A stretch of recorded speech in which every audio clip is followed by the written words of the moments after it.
ಸತ್ಯ ಹೇಳಿದ್ರೆ ಕೋಪ ಬರ್ತಾ ಇದೆಯಾ? ಹೌದು ಕಣೆ, ನೀನು ಸ್ಕೂಲ್ ಹೋಗದೆ ಮನೇಲೆ ಬಿದ್ದಿರೋ ಹಾಗೆ ಮಾಡ್ತೀನಿ ಅಂದಿದ್ದು ನಿಜ.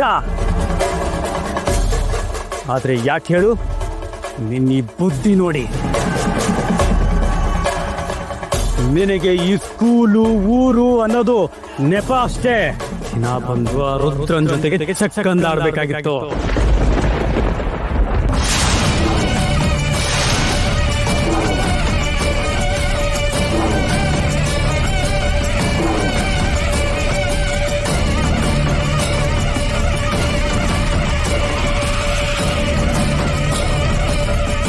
ನಿನ್ನ ಮತ್ತೆ ಆ ರುದ್ರನ ಮಧ್ಯೆ ನಡೀತಿರೋ ಪ್ರೇಮ ಕತೆ ಸರಸ ಸಾಲಪ್ಪ ನನಗೆ ಗೊತ್ತಿಲ್ಲ ಅನ್ಕೊಂಡಿದ್ಯಾ?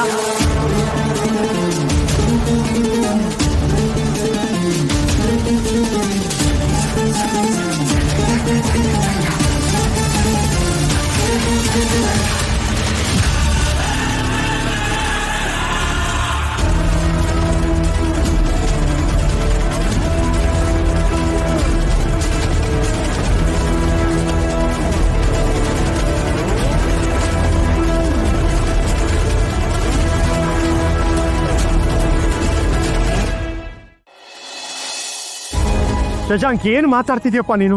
ನೀವು ಸುಮ್ಮನೆ. ಇಷ್ಟು ಜನರ ಮುಂದೆ ನಿಮ್ಮ ಮಗಳು ಮರ್ಯಾದೆ ತೆಗೆದಿದ್ದಾಳೆ, ಕೇಳಿಸ್ಕೊಂಡು ನಾನು ಯಾಕೆ ಸುಮ್ಮನೆ ಇರಬೇಕು? ಏನು ನೀನೊಬ್ಳನ್ನೇ ಪಾಠ ಮಾಡೋಳು? ಇನ್ಯಾರು ಜಗತ್ತಲ್ಲಿ ಸ್ಕೂಲ್ ಮಕ್ಕಳಿಗೆ ಪಾಠನೇ ಮಾಡಲ್ವಾ? ಅವತ್ತು ಸ್ಕೂಲ್ ಬಿಟ್ಬಿಡು ಅಂತ ಹೇಳಿದ್ಕೆ ನೀನೇನಂದೆ? ನಿನ್ನ ಮದುವೆ ಆಗಲ್ಲ ಅಂದೆ ಅಲ್ವಾ? ಅವತ್ತೇ ನಾನು ಅರ್ಥ ಮಾಡ್ಕೋಬೇಕಾಗಿತ್ತು ನೀನು ಸ್ಕೂಲು ಬಿಡಲ್ಲ ಅಂದಿದ್ದು ಯಾಕೆ ಅಂತ. ಯಾಕಂದ್ರೆ ನಿನಗೆ ರುದ್ರನ್ ಬಿಟ್ಟು ಇರೋಕ್ಕಾಗಲ್ಲ ಅಂತ.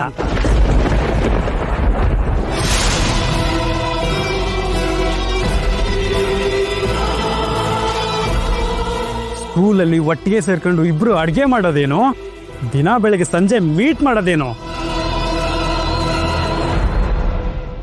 ಆಟೋದಲ್ಲಿ ಪಿಕಪ್ ಡ್ರಾಪ್, ಒಂದ ಎರಡ ನಿಮ್ಮ ಆಟಗಳು.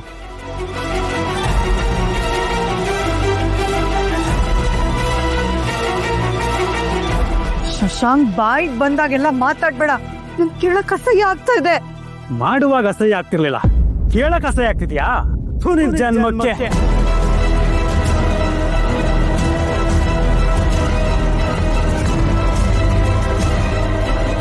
ನಿನಗೆ ಮದ್ವೆ ಆಗೋಕೆ ಇಷ್ಟ ಇರ್ಲಿಲ್ಲ ಅಂತಂದ್ರೆ ನೇರವಾಗಿ ಹೇಳ್ಬೇಕಾಗಿತ್ತು.